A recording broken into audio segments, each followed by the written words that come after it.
Hi, so the first thing you'll need is to download VirtualBox. I am on a Windows machine, so I'm going to click Windows Host. It's going to download VirtualBox, and you'll go ahead and install that. Let's just go ahead and see what that is going to look like. Just hit all the defaults, hit Next, and I already installed it, so I'm not going to finish it, but it should just be clicking Next the whole time. You'll also need the Windows 10 ISO. The way that you'll do that is to go to the Microsoft website, just Google Windows 10 ISO, it'll bring you to this page. Click download now. You'll download the media creation tool. It'll take a few minutes to kind of, I don't know, I guess gather data or whatever it's trying to do. But once it does that, you'll accept the license, click next, and I'll show you how to get to the menu that lets you do the ISO. So here's the license, accept. It's going to get more things ready. The cool thing about it is it will auto-suggest, basically it should auto-suggest Windows 10 x64. I'm going to create installation media, hit next. If you want to change it up both or whatever, you can. If you want to do a language other than English, basically it's going to pull these defaults because of the machine that you're using. So I'm going to go ahead with these. It looks good to me. Next, ISO file. Click next and choose where you want to save it. I have all my ISOs here. I already have a Windows 10, so in the interest of saving time, I'm going to just pretend I click next. We're going to jump right into VirtualBox Manager.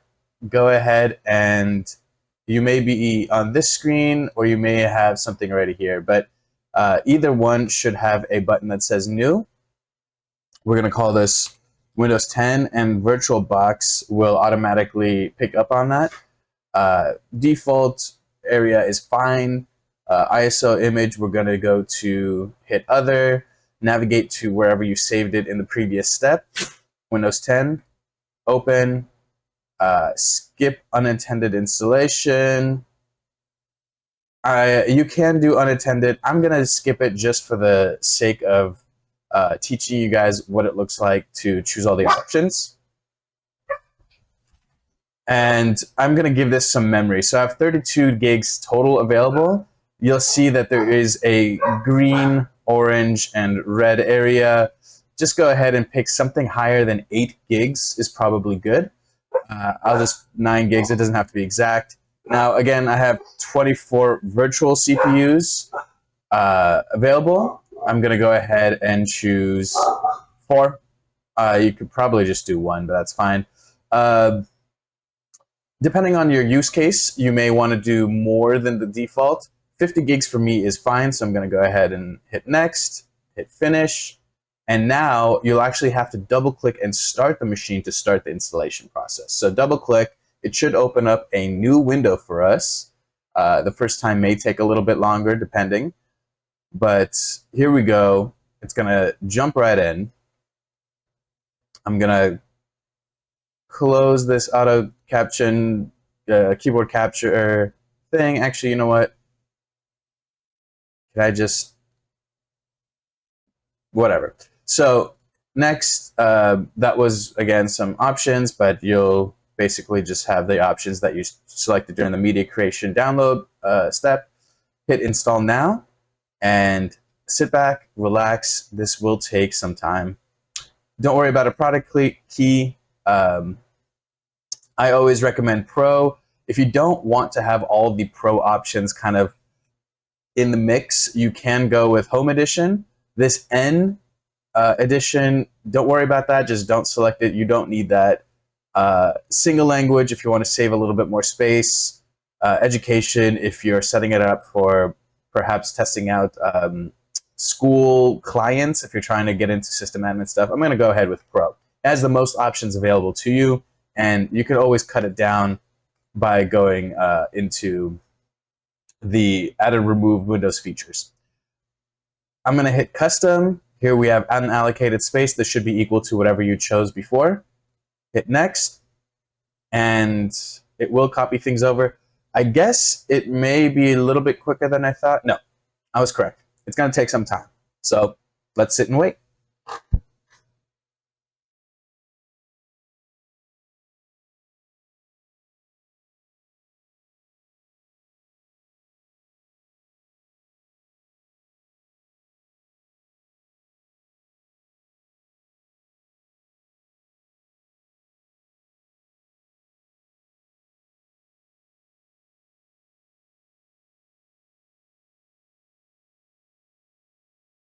All right, we're back.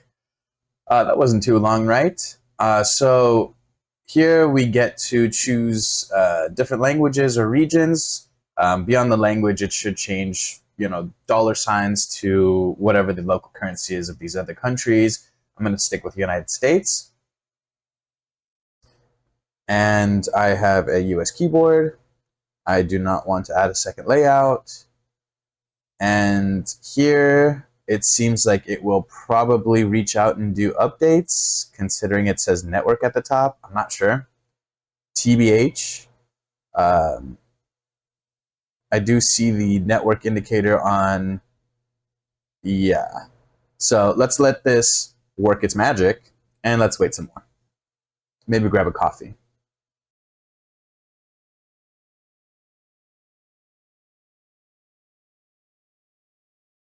Perfect.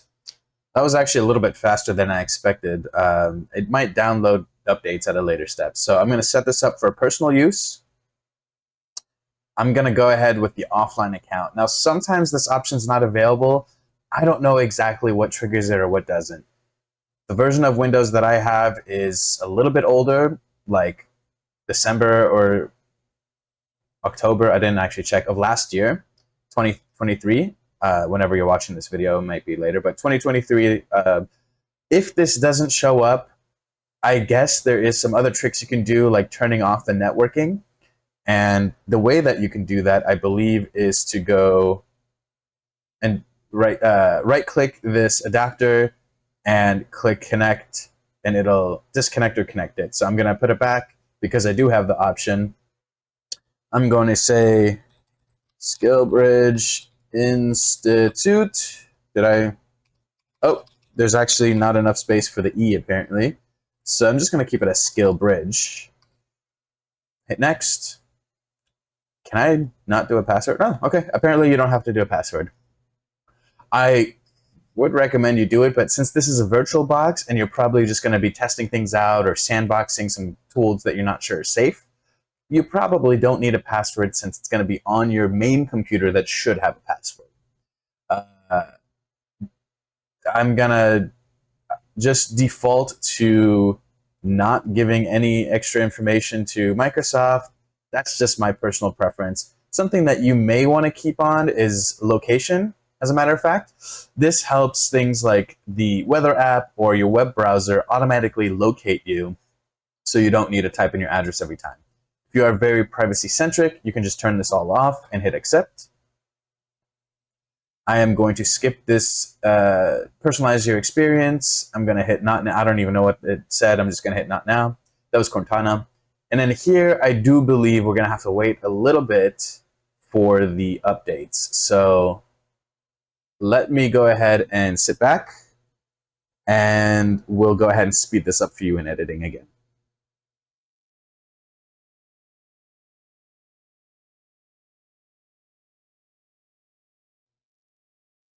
Perfect. So now we're in. I believe some updates have been installed. It was suspiciously quick, so I'm not sure if all of them were. But here's the last step that's really going to enhance your experience. Insert the guest edition CD, and what should happen as this thing is loading up is we see the guest editions here, and we're going to select the proper version. I believe if you just choose this one, it will automatically select. So let's try that out. Let me put my money where my mouth is. So let's just go ahead and install the guest editions, hit next. And what this is going to do is make things work a lot smoother, especially for the graphics. If you want to play any kind of YouTube videos straight out of the box, it may be a little bit more choppy. But if you, let's go ahead and hit reboot. But if you install the guest editions, you're going to find that it's a lot smoother. And you may have noticed where it was looking for display driver as one of the first things it did. But we're going to just go ahead and give it the display driver that it wants. So that was the biggest benefit there. One other step once we get in here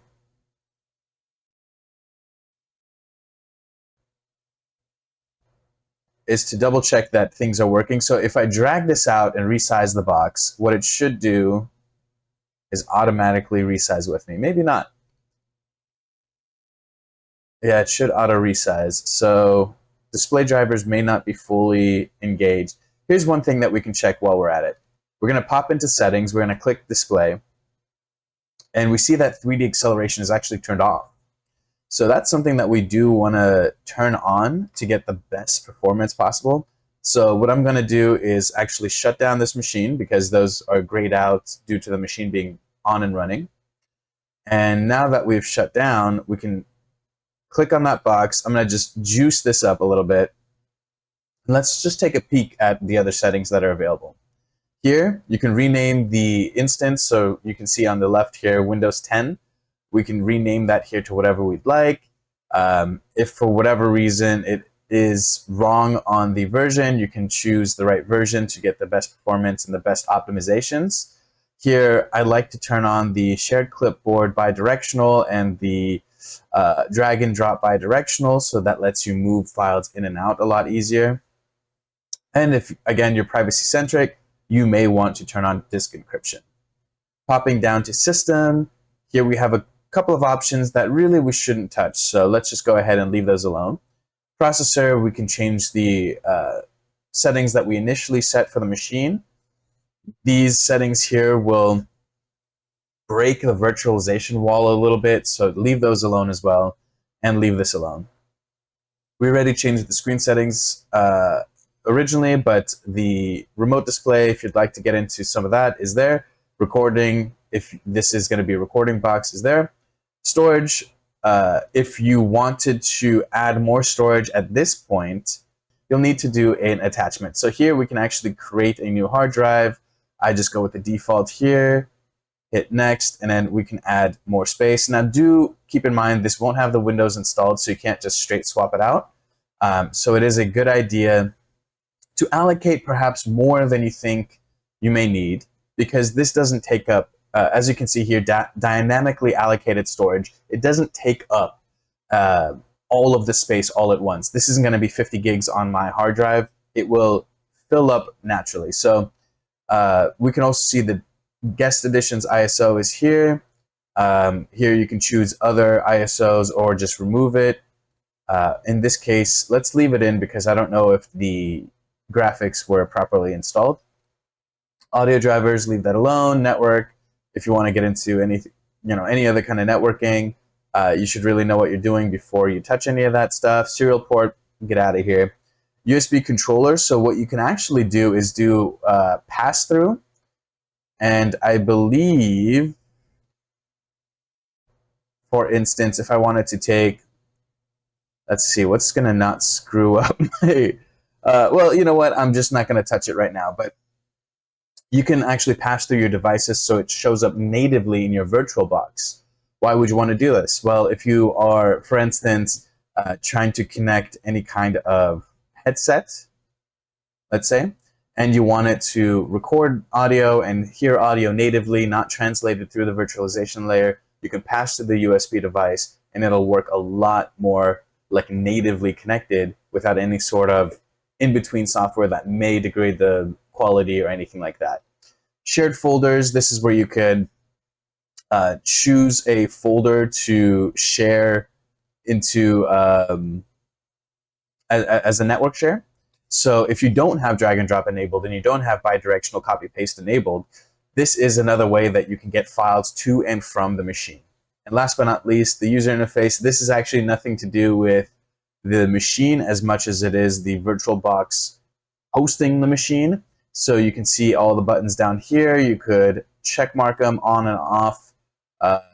If you don't want to see them, I suggest you just leave that alone. So we took that little tour. We enabled, the one thing that we did change is we increased the video graphics and we enabled the 3D acceleration. So let's see if the guest edition works correctly now.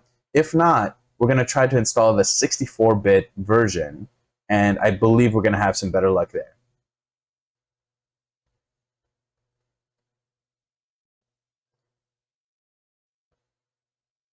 Nothing, huh?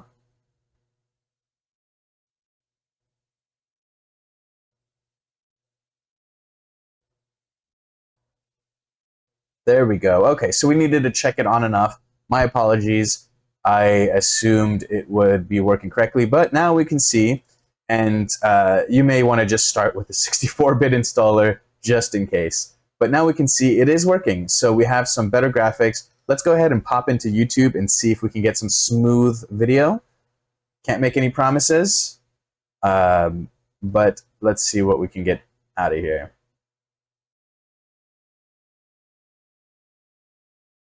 I'm going to pop into youtube.com and let's see if we can get some smooth video playback. So I will just jump into trending and I'll click on this, which is a Mr. Beast video. My new delicious waffle sticks are available day or night. And it looks pretty smooth. It did glitch just a little bit in the beginning. Not sure if it's going to be worth it. Let me mute this so it's not so distracting.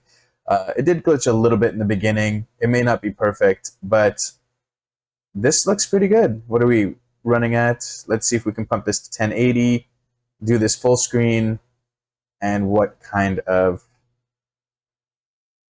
performance we're getting. It looks pretty fantastic to me. It may not be as good as fully native, but we are running 1080 at supposedly 30 to 60 frames per second. So I believe the drivers that we installed are working. So a couple of things that you may want to do as you install the new, as you install your operating system. One of my favorite things is Ninite. So N-I-N-I-T-E. Go ahead and click on that. Yeah, I'll click on the sponsored, I guess, make them pay a little bit.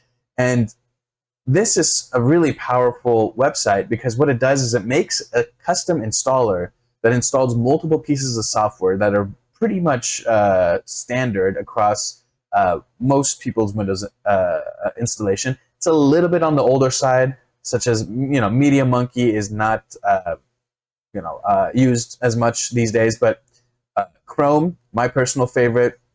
Under utilities, I do like Revo Uninstaller and WizTree. There's also WinDR Stat, but I believe WizTree is a little bit faster. OpenShell, if you'd like, I'm good on that. CCleaner, always a classic. G-Lite Codex, kind of a necessary component if you want to make sure that all the video files are supported. For whatever reason, Windows 10 will occasionally not allow you to play certain video files. I believe AV1 or MEVC. I may be mistaken on that last one, but it won't always work. So K-Lite Metacodec Pack is a great addition. We do have some other messaging type software here, Discord perhaps. In this case, this particular version, this particular VirtualBox, I'm not going to install that. We have runtimes. I'm not going to mess with that. Usually, whatever software you're installing, if it requires a different runtime, it will prompt you in the software itself. Imaging, I am not going to do any editing there. I do like Sumatra PDF for a quick PDF reader, and I believe there's some light editing features available in that software as well. Python, if you're going to be doing any programming. FTP client, again, if you're going to be working perhaps on websites that require an FTP connection to upload your files. And we have some other developer type tools here. Visual Studio Code is a very popular code editor that is customizable to essentially become an IDE, which is a little bit more of a specialized code editor that has tools built in. Now, this is not considered an IDE, but I believe you can consider it once you have it set up for your language. So if you have Python, there's recommended extensions that once you install will turn Visual Studio Code into a Python IDE or something like an IDE, which I would not want to install on this particular machine, but I do want to install on my main machine. Here we have some security stuff. I am actually going to just stick with whatever Windows is giving me.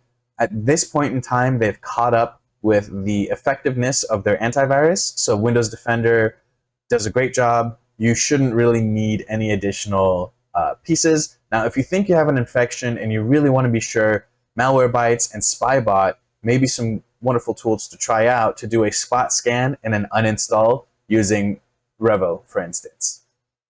QBitTorrent if you want to download illegal stuff. Just kidding. Keep it legal. Always follow your local laws and regulations. Evernote, which I believe now Notion is a better option, so I'm going to leave this off.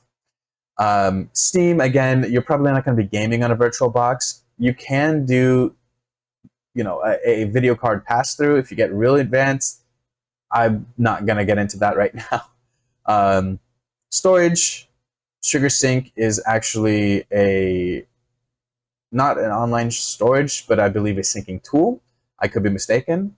And my personal favorite is 7-Zip. It does what WinRAR does, but it's a little bit more, I believe it has more formats available. So WinRAR does not do 7-Zip. 7-Zip does do RAR. So you might as well go with the one tool that does multiple things. So go ahead and choose whatever you'd like. You don't have to choose what I chose.